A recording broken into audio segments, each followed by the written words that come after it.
And we are live. Hello. What's going on, Craig? I'm good. How are you? I'm doing great. What's it like over there across the pond these days? Well, we're all still locked in our houses, so that's the first thing. It's starting to slowly open back up. It's nice weather now. That's about it. That's about all we can say. What about you? What's it like over there? Things are starting to open up. Texas went with the whole no more mask idea, although a lot of businesses are still requiring that. So things are still pretty similar to what it was beforehand. I mean, restaurants are open, bars and things started opening more, but a lot of your main like big events, right? Like so symphonies, museums are still like very, very limited capacity.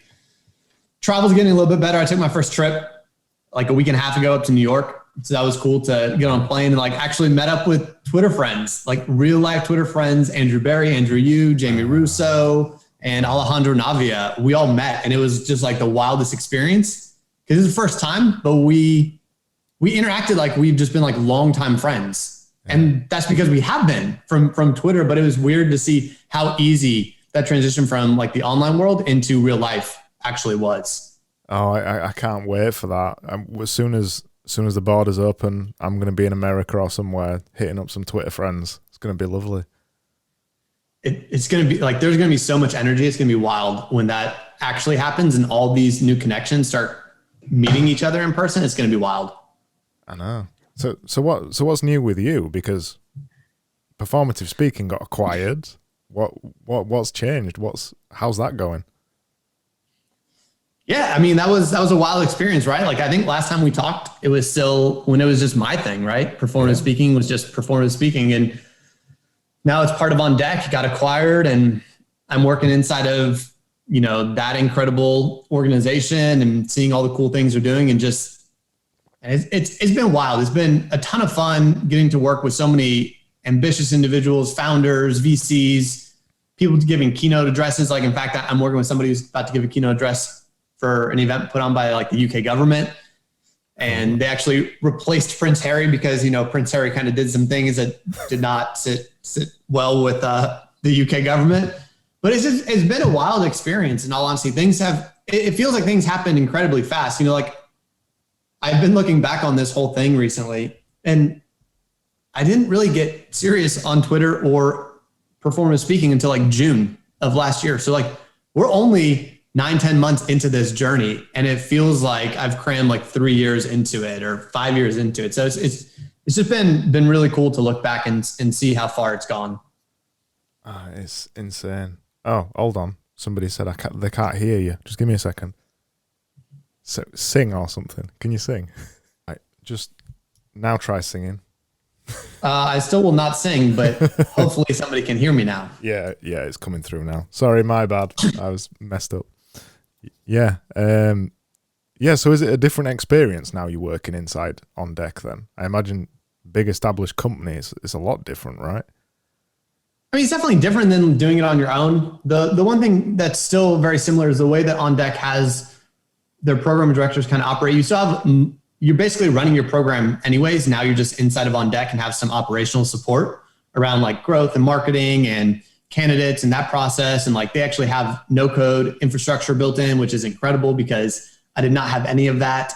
So it's a lot nicer having that support. And then also getting to bring in some guest speakers that probably wouldn't have joined if it was just mine, in all honesty, because like the On Deck name gives them more credibility to come into the space as well. So it's been a cool opportunity. There's definitely challenges, especially for myself. And I think that most founders or creators will find this, is that you fall into this trap of, everything that you want to get done. And so you're just like, I'm just going to do it. But that you should be like offloading it and delegating to other people, but it takes you more time originally to delegate to somebody than it does for you just to like grind it out and get it done. So like, I think early on, I found that was like a real struggle for me where I was like, I just want to do it. Like, just leave me alone and I'll take care of it. Yeah. Instead of handing it off and putting, kind of documentation in place so people could do the things I wanted to without me having to tell them.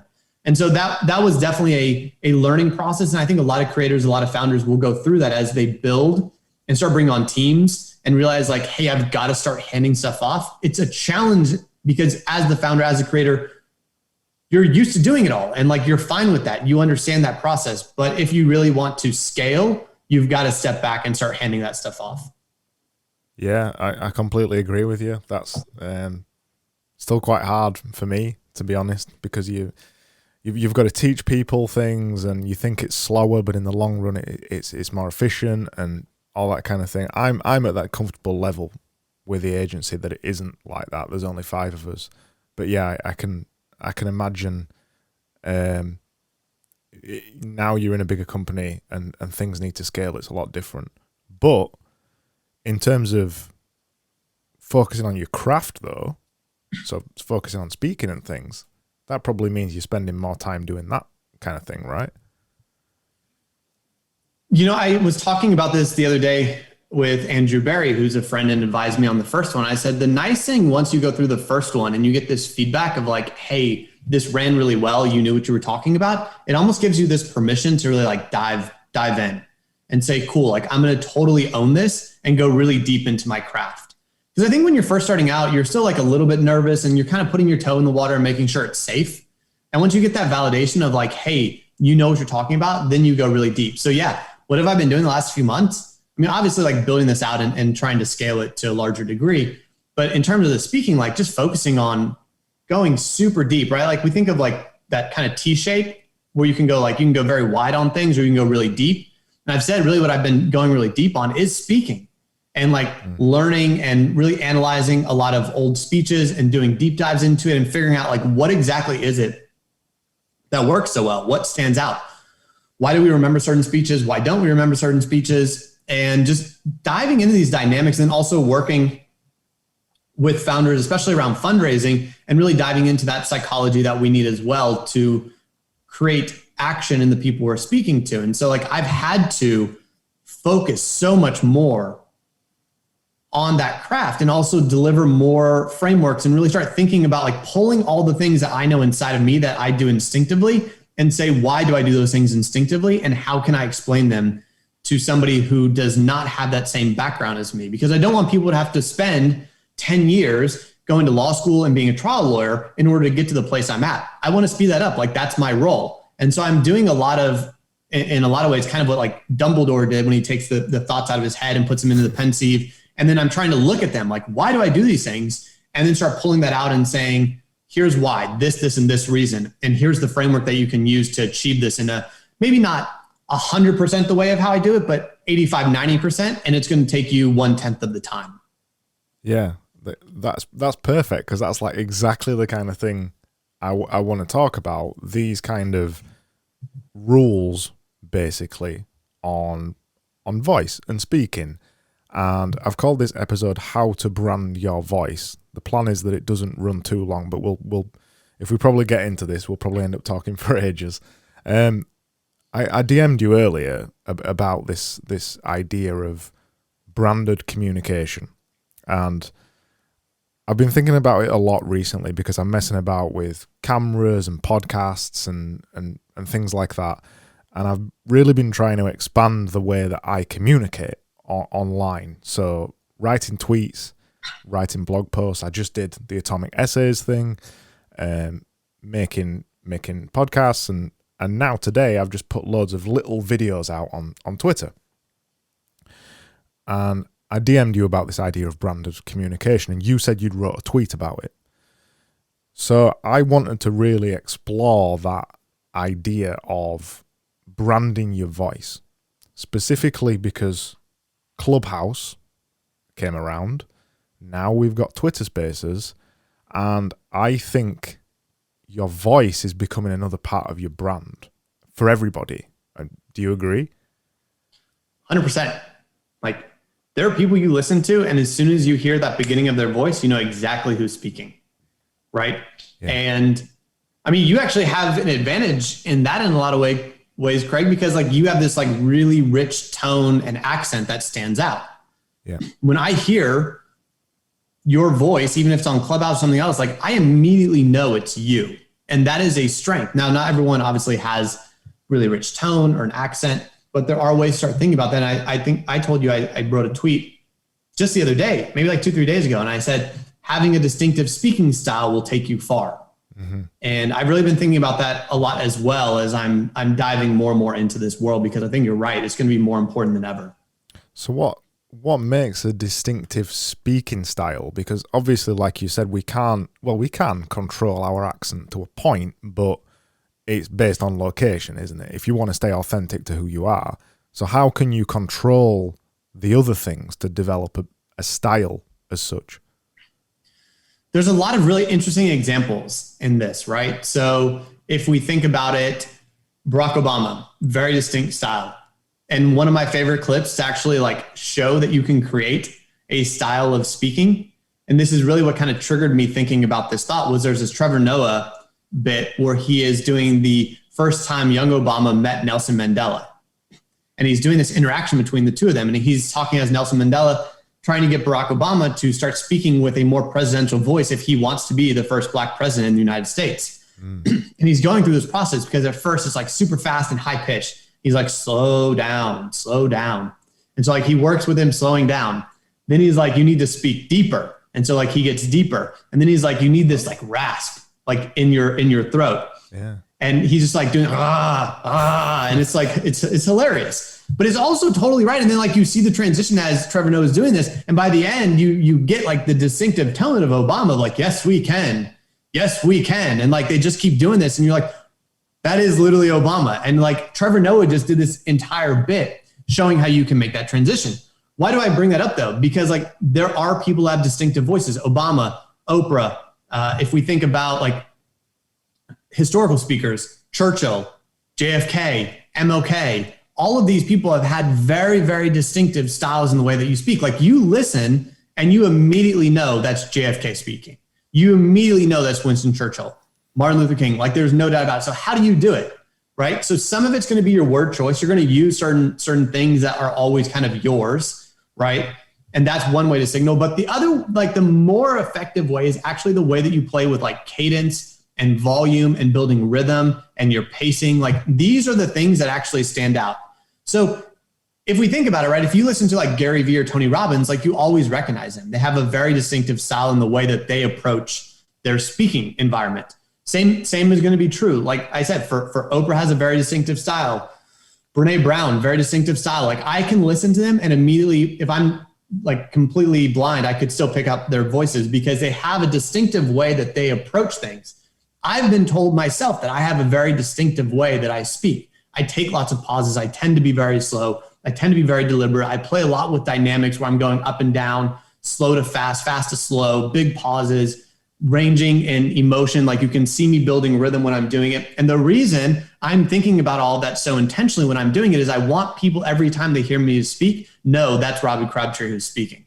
And so you're thinking about these things. So like I will even create like taglines for people I'm working with so that they can basically create this distinctive voice because they get so accustomed to saying that tagline over and over and over again. So a lot of times if you hear me talking about tactics, I always will say, you know, that's where we work on rhythm and pacing and volume and tone and how you can use silence as a speaker. And then we get into rule of three and one unlike the other and floating opposites. And essentially by delivering it that same way every time, rhythm and pacing and volume and tone, and how to use silence, like it starts to become very familiar to people when they hear me say it over and over and over again. You always can tell that that's me speaking. So I'm thinking about these ways to deliver that authentic voice that stands out as distinctly mine. Mm. So do you think people, presidents, anybody famous and things like that, do you think they are training the way that they speak, or do you think they were to an extent born like that? They're 100% training the way that they speak. Anyone who's doing it well. Yeah. Some people aren't doing it well, so they have a distinctive voice for other reasons. Yeah. But the ones who are doing it well are absolutely 100% training it. They're like, you know, we can go into lots of, you know, famous politicians in the way that they do it. But like, I mean, George W. Bush, extremely distinctive style. Bill Clinton, extremely distinctive style. Ronald Reagan, extremely distinctive style. Like Donald Trump, extremely distinctive style. Yeah. Every president has an extremely distinctive style. What does that tell us? That tells us it's effective. Like there is a reason they all have such distinctive ways that they speak, because it stands out to you. How, if you're trying to connect with an audience that you aren't ever meeting person to person, how do you make sure that your message resonates with them and they remember what you had to say, or at least remember, in Maya Angelou's words, how you made them feel? They need something to anchor to. So if they can always say, oh, like when you hear Obama, he talks, in this way versus Trump in this way versus George H.W. in this way. That's how you make it stand out. That's how you make it sticky, right? And like we're all in this creator economy, making your ideas sticky is incredibly important. And the style that you deliver with your voice is how you achieve that. So like there's a reason great speakers do that. Like there's a reason Tony Robbins speaks in the way that he does. Gary Vee speaks in the way that he does. There's a way Trevor Noah and John Oliver and all of these late night hosts too, Samantha Bee, like it doesn't matter who it is. They all have a distinctive voice and style because it stands out when you listen to them. I wonder as well, kind of a sideways point, because I'm trying to think a little bit back to when I first started podcasting in 2017, and one of the reasons why I really started podcasting was to, work out a better way of speaking. And when I first started podcasting, I was 100% using my Yorkshire accent, wasn't enunciating words or vowels or letters or things like that, and sounded like I had a potato in my mouth, as my Finnish friend says. And over time, without any kind of formal training, really, the fact that I was making a podcast every day and listening to my voice, that was the only thing that I was doing. Over about 6 months, my voice had completely changed to pretty much the way that it sounds now, purely because I was listening to it and also practicing every single day. So do you think there's any kind of mileage in doing that kind of thing? Yeah, I think one of the most effective ways to figure this out is to listen to yourself, right? And what you can even do is identify people that you like, the way that they speak. And then listen to them, listen to yourself, listen to them, listen to yourself, listen to them, listen to yourself. And start figuring out like, what am I doing like them and what could I change, right? So like my favorite example, like the ones that most inspire me growing up and the ones that I wanted to imitate the most were all the characters in The West Wing. So like I'm constantly looking at like a President Bartlett, a Sam Seaborn, a Joshua Lyman, a Toby Ziegler, Allison, CJ Craig, and Ainsley Hayes as well. Like how can I like take all the things they're doing so well and turn them into my own unique style, right? Or like a Harvey Specter. Like I love the way that he delivers talks as well. James Bond is another one. Like there are so many influences that I use from things that aren't even real, right? Like they're shows, they're movies. But then I also use real life examples. Like I get so much inspiration. Like there's a speech JFK did at Rice when he was talking about why they're going to the moon. And it is the most beautiful, like the first 3 minutes is just absolute music to my ears. When I listen to it, I'm like, that is gorgeous. And he has huge pauses, like in the middle of sentences. He's doing very much like a rhythm of like these twos and then building into like rule of three and doing one on like the other and like just using all of these skills and these oratory techniques. And seriously, it is just absolute music when I listen to it. And so like, as I listen, I think, how can I do those similar things? But then what makes your voice distinct is you find all these different inspiration sources and you bring them all together and basically mix them all up inside of yourself. So you're not a JFK, you're not a fictional character, you're not James Bond, you're not Brené Brown, you're not Amanda Gorman, you're a piece of all of them. And then it becomes uniquely you. But then you listen to yourself and you start figuring out like that piece right there sounds like this person. That piece right here sounds like this person. And you can utilize it and get better at it. So like I watch back pretty much every video that I do of myself, whether that's a video for Instagram, for Twitter, for YouTube, whatever it is, I watch them back.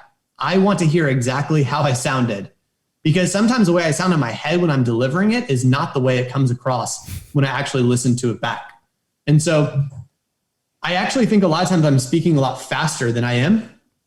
Yeah. And sometimes I'll try to speed up a whole bunch and then I'll go back and listen to it. And I'm like, oh, I'm speaking at like a very normal pace because I've trained myself to speak so slowly over time that even when I speed up, like it doesn't get to the point where it feels out of control when I'm listening to it.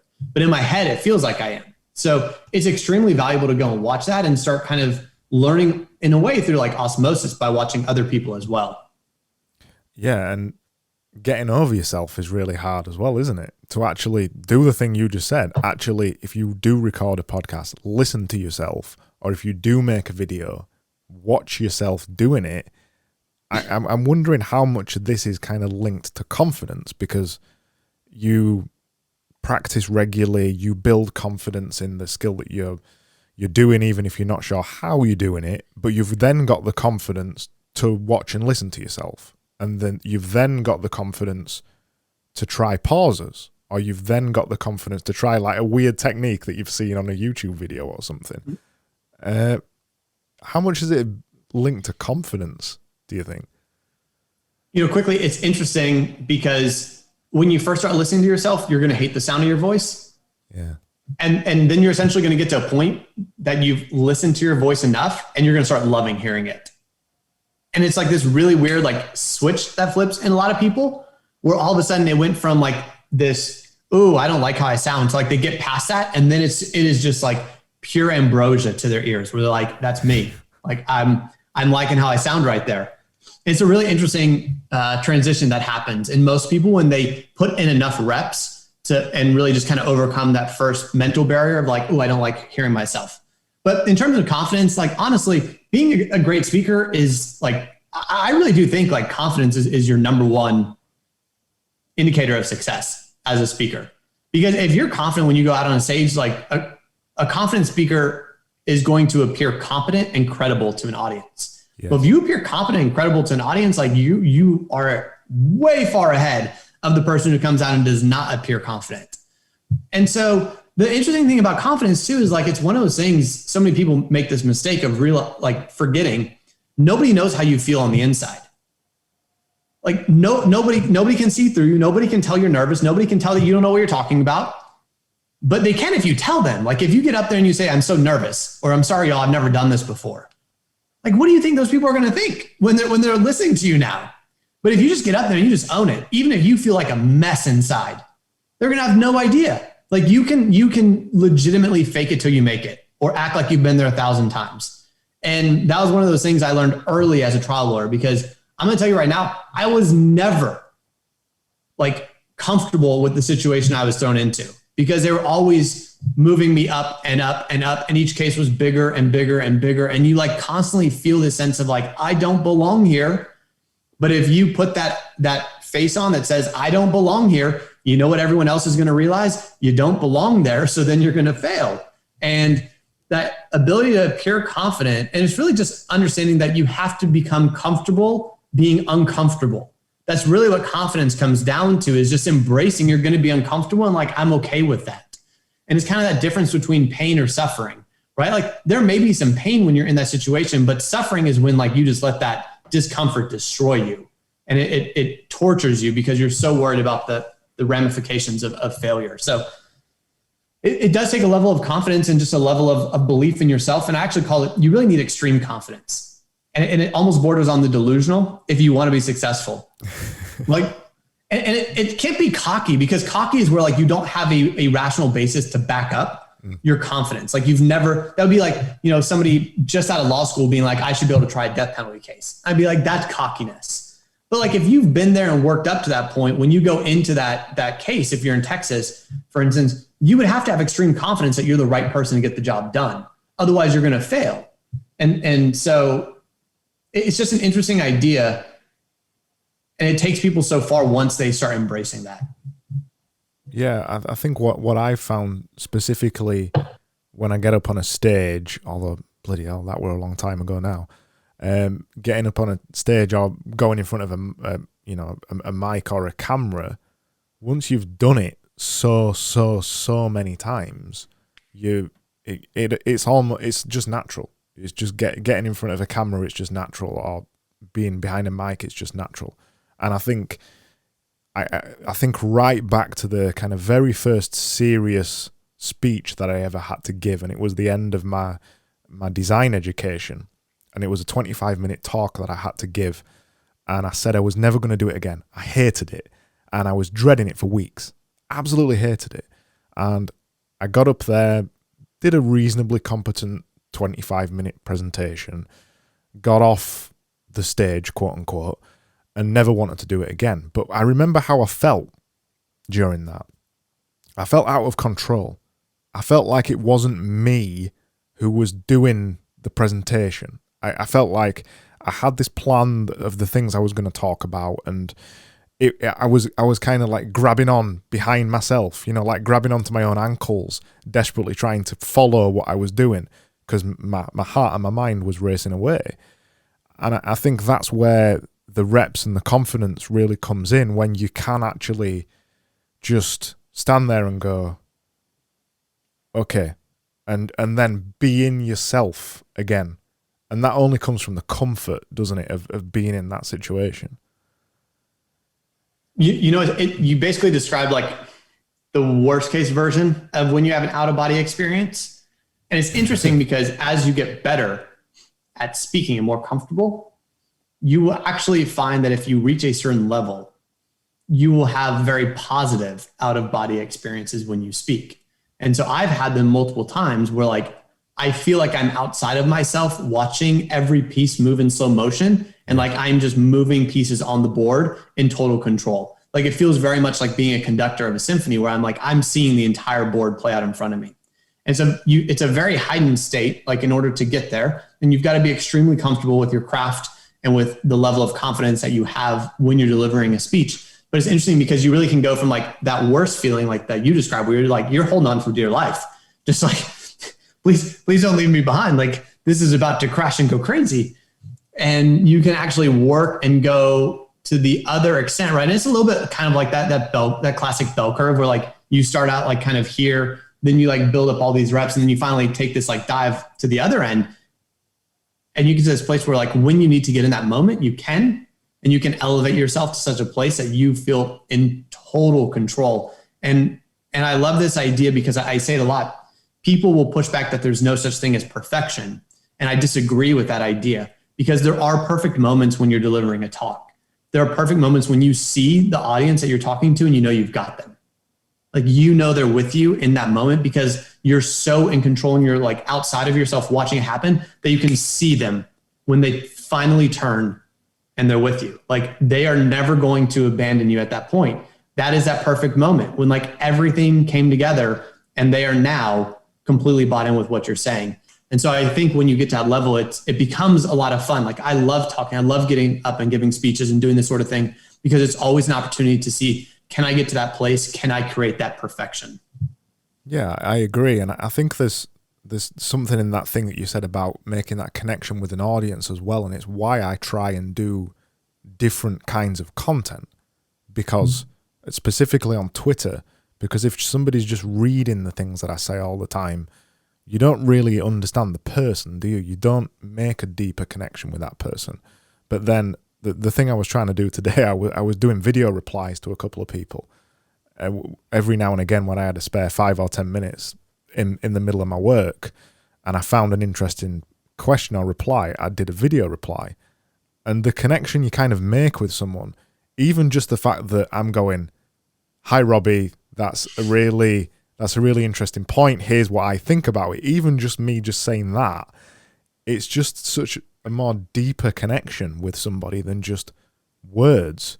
So I think that's partly, for me, the power of branding your voice and your face. Even nobody needs to see my face, but even that kind of thing, I think it's quite powerful. So voice actually creates an emotional connection. I mean, like there is actual science to back that up. That is a real human thing, that the auditory sound of someone's voice does actually create a deeper connection than just reading what they have to say. And that is why, if we look throughout history, like, why have leaders, both good and bad, used speaking to such incredible, results for their careers and for the movements that they're trying to put out, right? Like, if we think about it, cult leaders or whatever they are, like it's them speaking, right? Like, that's what attracts them. It is that magnetism, that charisma of the spoken word, of the voice, of that confidence that comes out of them, of that charm. And it's not in writing. Like you're not going to get that charm and that charisma and that deep connection through writing. People like writing, don't get me wrong, but there's a reason why, like somebody like, James Clear, like great, incredible book, right? But then he goes on how many podcasts, because now he gets to create a deeper connection with his audience who's listening to him. Now it's no longer just words in black and white. It's actually his voice. And now they connect the words in that book to a real person that they have listened to and created this bond with. And so there is an incredible power, and people need to embrace being able to use their voice in these ways. And like you're talking about online, as you're creating your personal brand, you want to create this full picture. And so I think you should be creating on a number of different, mediums, whether it's written on Twitter, whether it's Instagram and you're creating videos or pictures, whether it's writing on a blog and creating articles that are more long form, creating videos on YouTube, TikTok, whatever it is. Like the best creators are the ones who are doing it in different places, because you get to see a full picture, not just this very highly curated facade that people are putting on in one platform only. Like we know that that's the case on Twitter. A lot of people are like crafting this persona that's not really who they are behind the scenes, but because they're only on Twitter and they get to edit and refine and make sure that everything is perfect, this is who people see. But the creators I'm most interested in are the ones like yourself, who are doing visuals, who are doing video, who are doing podcasts, who are writing as well. Like that's the one that's interesting. I think honestly, as this kind of creator economy thing develops as well, they're the most interesting people to follow, because I don't have research to back this up. This is kind of a hunch, a life lesson, really. People don't like perfect people, do they? People like imperfections. People like seeing all sides of somebody.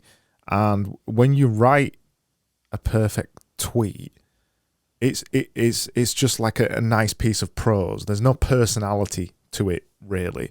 But then as soon as you start talking, there's the ums and the ahs and the stammers, like I'm doing there. There's all the kind of bits of a real human being, the imperfections. You can't get that across with just writing. And I think people just connect to people who aren't perfect and who try new things and do lots of different stuff. Ultimately, people who are interesting, right? It reminds me, there's a great bit about Winston Churchill and the way that he actually created speeches. And he would purposely write in mistakes. He would purposely write in moments where he would take big pauses, as if in the middle of that speech, some new idea came to him. Like, because he was reading his audience and like something that they did inspired this new big idea that he just came up with at the spur of the moment. Except it wasn't. He literally would write those things into his speeches. But he wanted to appear like a normal person that they could connect with. It couldn't be perfect, so he would put in stutters and ums and things of that nature that made it feel like he is delivering in the heat of the moment. And that was one of his greatest strengths, is creating that passion and creating that connection with his audience. But it was because he was so intentional in the way that he crafted these things. So I'm not saying to make mistakes on purpose, although in certain speeches it is helpful. But it's a great example of like Churchill realized this and utilize that kind of knowledge to make sure that he had that correct connection when he was trying to move people that he was speaking to. Have you ever watched much Tommy Cooper before? I have not. do you know who he is? Oh man, he's an old magician, an old British magician. There'll be clips of him on YouTube somewhere, but his whole style was he messed everything up. Constantly messed everything up. Nothing ever went right. He used to be on TV, I think it was the 70s maybe. He was quite big before my time, but to watch him as a performer is interesting because his whole shtick is to mess everything up, but it's all very deliberate.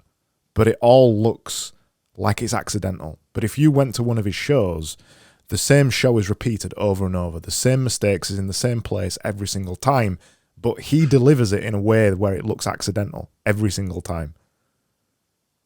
Yeah. I mean, it is true. People want to support people, not perfection. Yeah. And it reminds me of probably another thing you've never seen before, a British TV show called Bottom. You heard of No, never. I do love British television, but you're just hitting me with some ones I've never seen. So Bottom is a British sitcom from the 90s. It came out of the kind of alternative comedy scene, things like Blackadder. The bottom it had Rick Mail in it. So Rick Mail and Ed Edmondson. It came out of the whole alternative comedy scene. And they used to do live shows. They did a couple of live shows. And the best parts of the live shows every single time was when they messed up. And they recorded all the mess ups. They weren't purposeful. I would have thought some of them might have been purposeful. But they recorded them all in the live shows and they left them in there because they're the best moments. They're the moments where it's that unpredictability, isn't it? You don't know what's going to happen next. And I think that's what's quite appealing about it. Yeah, it's one of my favorite things to do as a speaker is to actually call something out in the moment. So like an audience member does something, like you pick up out on some sound, someone's phone goes off, like something that shows you're paying attention, like it's not just this prepared, polished speech. And even though that isn't technically a mistake, it shows that you're in the moment with them. Like you're not a robot.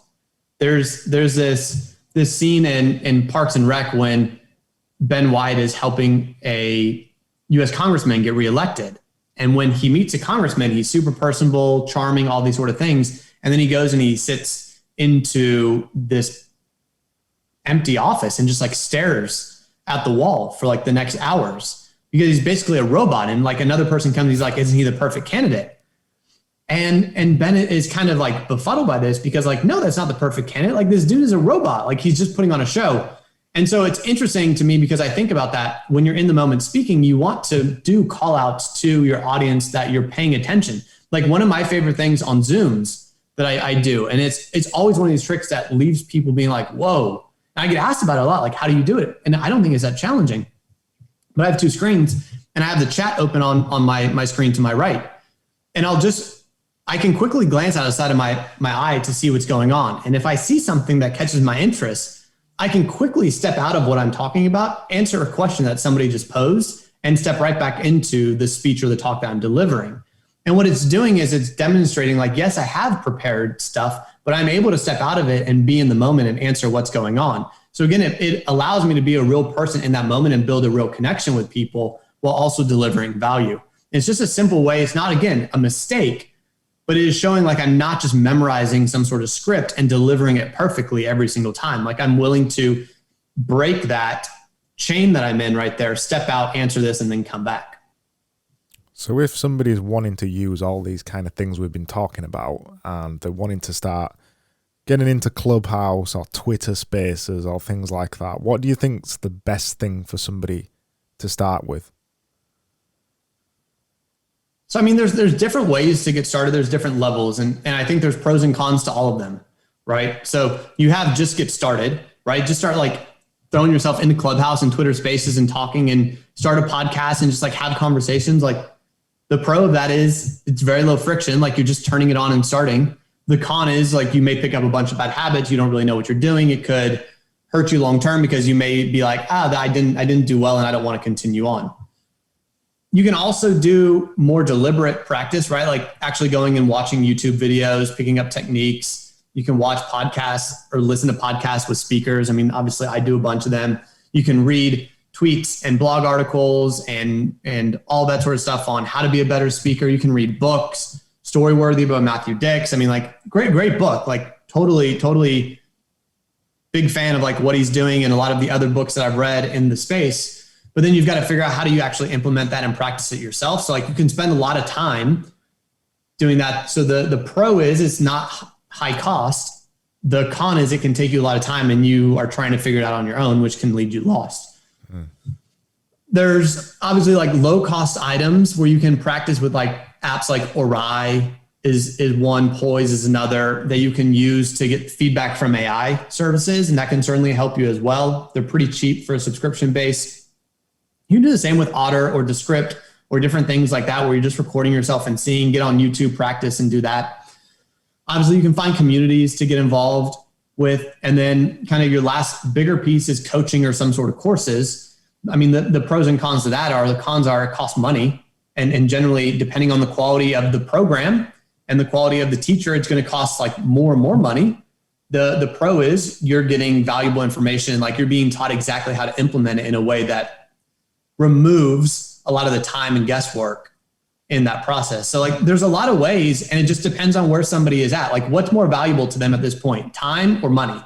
And if you just have plenty of time and you don't care about wasting it, but like you do care about money and you don't want to spend it, well, then you're going to do one of the options that's going to take you a lot more time to figure out, because you don't want to spend the money. But if you're like, I want this now, I want this in 3 months, I want to be like that person who steps up onto a stage, onto a Zoom screen, onto whatever presentation in front of the boardroom and delivers, well, then you're going to say, you know what, like time is my most valuable asset. So I will spend the money to get to that point much quicker.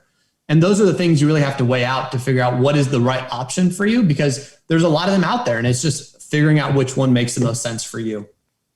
So do you think somebody could become a pretty competent speaker in a couple of months with targeted practice and the right guidance? 100%. Yeah. I mean, I say that because I've literally done it with people.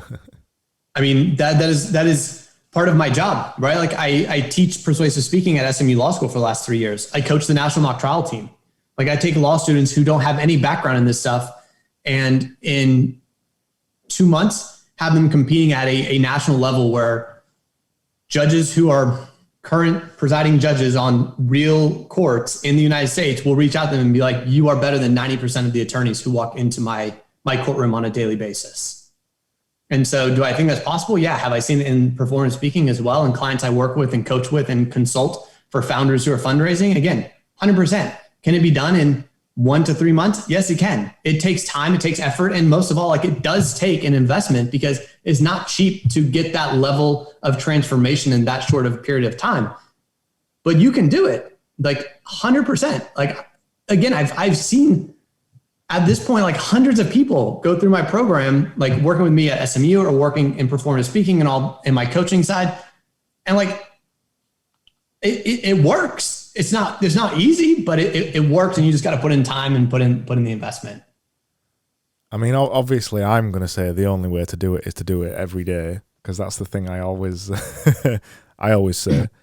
But yeah, for me to do it that way, it's obviously taken me a long time to get competent, and I wouldn't exactly call myself an amazing speaker or anything like that, but it's taken me years to get competent, at least, so I can stand on a stage or record a podcast or record a video and it doesn't bother me, and I can put in a performance fairly straightforward. That's took me years. So I think that way around does take a long time, but I think I wouldn't have changed it for the world with the way that I've done it, because you get a lot of practice. And I think like the things you were saying, if you are learning from books or anything else, you are not really practicing. So you still need to figure out a way to get the practice in some way. Otherwise, you're just reading the book for no reason. Yeah. I mean, I agree with you. Can you do it the way that you've done it? Yeah. Like you can. And I would say doing it that way will probably get you can get anywhere between probably, depending on the person, 70 and 90% of the way there. Doing it that way, it's going to be very challenging. Like so there's different levels, right? Like if you're trying to get to that top 10% where like you start becoming an elite speaker, that takes a level of pretty deep knowledge when it comes to human psychology, persuasion, oratory techniques and tactics and skills and things of that nature in order to really master it. So like if you're trying to be an elite speaker in the top 10% of the world, like that takes specialized training. But can you get to like 70% to 90% just by putting in the reps and putting in the time? You can. But again, you're sacrificing time to get there. And that's perfectly fine. Like, again, I think there are plenty of valid approaches to this. Like, I don't think one way is the right way. I think you've got to figure out for each individual person what makes the most sense for you. Are you like yourself, Craig, where you're like, I just want to put in the practice. Like, I want to put in the reps. I want to build this. That's just like who I am. And that's fantastic. Then do that. Or if you're someone who's like, I don't have that time, I need to get these results faster. Well, then there are ways to do that. And so no matter what approach you take, though, you are going to need to put practice in. Like, you've got to put in reps. you're not going to get good just listening to me tell you things. Like, and that's one of the things that I focus a lot on when I teach this stuff is like, yes, I teach, but then you implement. You have to practice. You have to be vulnerable. You have to put yourself out there and say, I'm going to do this and then I'll get feedback. That's where that magic really starts coming in. And in fact, like I shared a DM last night from a client who was like, dude, like just like felt performance speaking come over me and just like was selling from the moment we opened to the moment we ended. Like I just felt like I could tell my story. I tell the story of my product. And the reason he said was because like, I've just been telling it so much, like you made me put in these reps. And that is true. Like I told him how to do it. And then I said, now put in the reps and let's build it and give feedback and develop that and refine it and iterate and continue to build.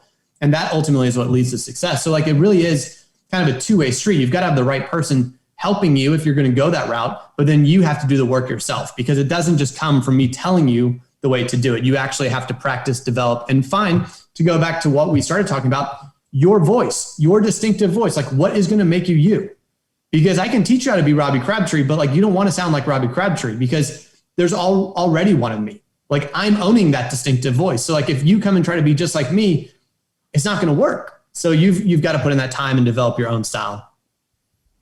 I think that's a perfect point to end on your on your little soliloquy there that we had at the end. You knew we were building to the end. I'm full of them, man. I'm full of them. It's a pleasure as always. Have you got anything you want to finish off on, or do you want to promote or plug? Anybody wants to reach out to me for coaching or performance speaking information around the course, just DM me on Twitter. It's at Robbie Crab. That's the easiest way. In all honesty, I can answer questions. I try to help out as much as possible, but it is getting more and more challenging these days as the numbers keep growing. So, Craig, always good, man. I always appreciate being here. It's just a blast to talk to you every time. And I know we could have done this for 2, 3, 4, 5, 6 hours. I know. I'll speak to you again soon. Sounds good, man.